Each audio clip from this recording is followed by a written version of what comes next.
የኢትዮጵያ እስልምና ጉዳዮች ጠቅላይ ምክር ቤት ትምህርት በአማራና ትግራይ ክልል እያጋጠሙ ባሉ ችግሮች ዙሪያ ማስተካከያ እንዲደረጉ ጥሪ ማቅረቡ ተነገረ።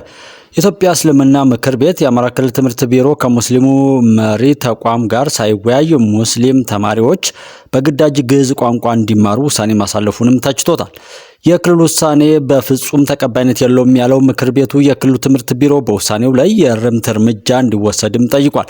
የትምህርት ቢሮ ውሳኔ የሙስሊሙን ማህበረሰብና የእስልምና ተቋማትን ባገለለ መልኩ የተላለፈ ነው ሲልም በመግለጫው ላይ ጠቅሷል። ውሳኔው ክልሉ የገጠሙትን ውስብስብ ችግሮች ይበልጥ ያወሳስባልም ነው ያለው።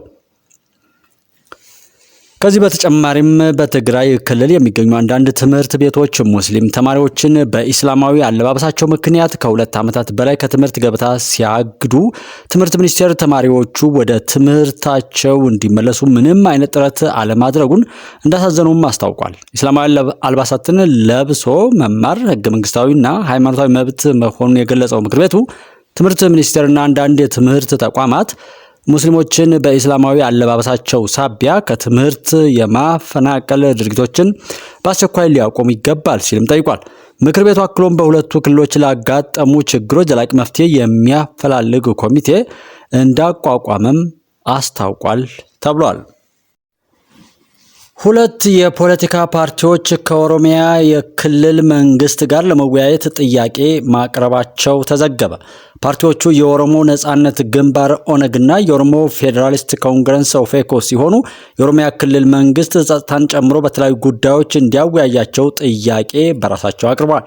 ፓርቲዎቹ ዛሬ ህዳር 9 ቀን 2018 ዓ.ም በጻፉት የእንወያይ ጥያቄ ደብዳቤ ከክልሉ ፕሬዝዳንት አቶ ሽመልስ አብዲሳ ጋር ስለ ኦሮሚያ እና ኦሮሞ ህዝብ ለመወያየት ቀጠሮ እንዲሰጣቸውም ጠይቋል ነው የተባለው።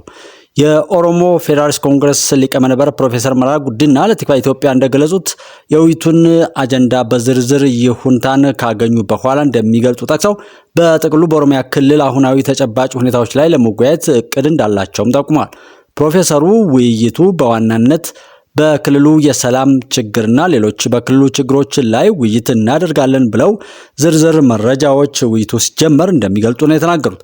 በተመሳሳይ የኦሮሞ ነጻነት ግንባር ኦነግ ቃል አቀባይ አቶ ለሚ ገመቹ ለቲክቫህ ኢትዮጵያ እንደተናገሩት የውይይቱ አጀንዳዎች ለክልሉ መንግስት የቀረበው ጥያቄ ምላሽ ካገኘ በኋላ እንደሚገለጽ ነው የተናገሩት። የክልሉ የሰላም ሁኔታ አሳሳቢ ደረጃ ላይ በመሆኑ ዋና የመወያ ነጥብ መሆኑን ጠቅሰው የመወያ ዝርዝር ነጥቦች ግን ከመግለጥ ተቆጥበዋል።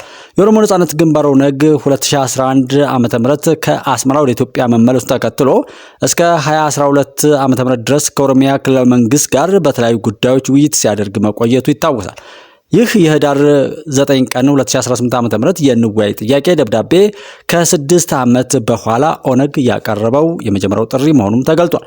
ሁለቱም ፓርቲዎች የክልሉን መንግስት ምላሽ እየተጠባበቁ ቢሆንም ይህ የንወያይ ጥያቄን ተከትሎ እስካሁን ከክልሉ መንግስት የተሰጠ ምንም አይነት ምላሽ የለም ብሏል ዘጋቢው ቲክቫህ።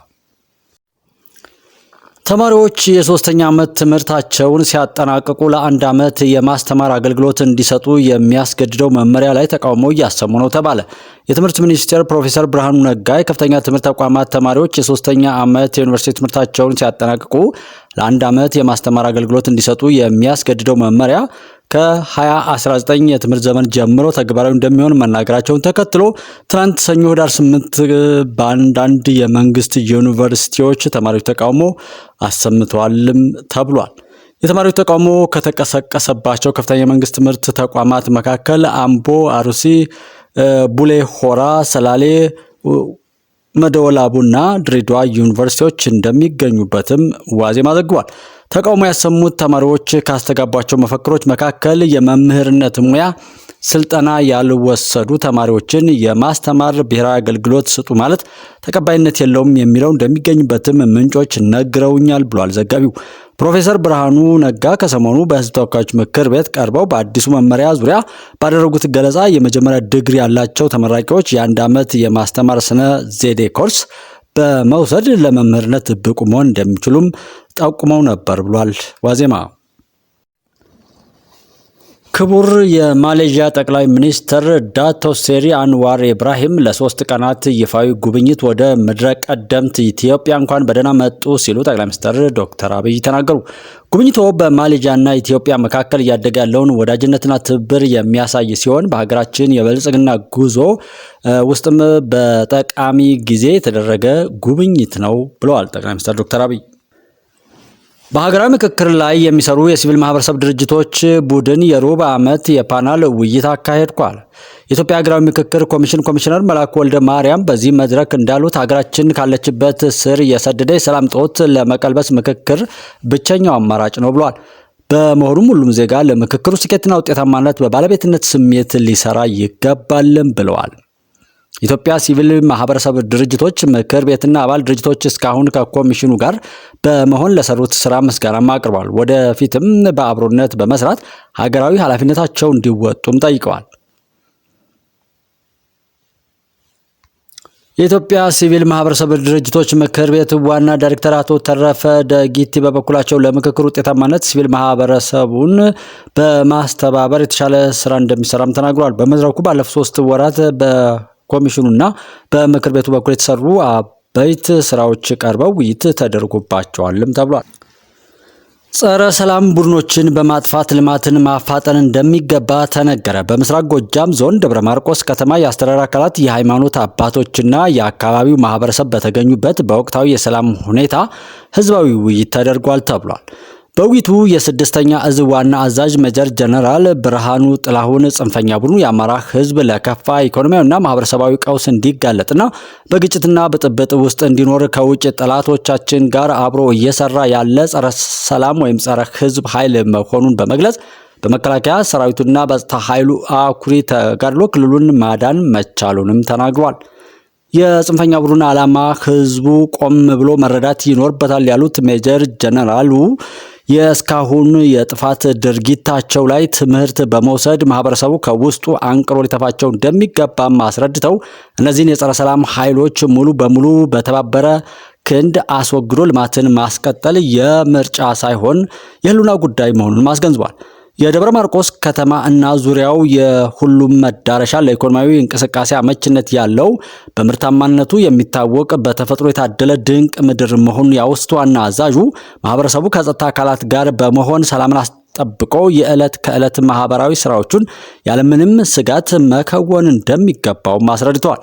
የደብረ ማርቆስ ዞን ዋና አስተዳዳሪ አቶ ኑርልኝ ብርሃኑ በበኩላቸው ሰራዊቱ የህዝቡን ሰላም፣ የከተማውን ደህንነት ለማስጠበቅ እየከፈለ ላለው መስዋዕትነት ክብር መስጠት እንደሚገባም ገልጸው የሰላም ሁኔታው ከፍተኛ መሻሻሎችን እንዳሳየም ተናግረዋል።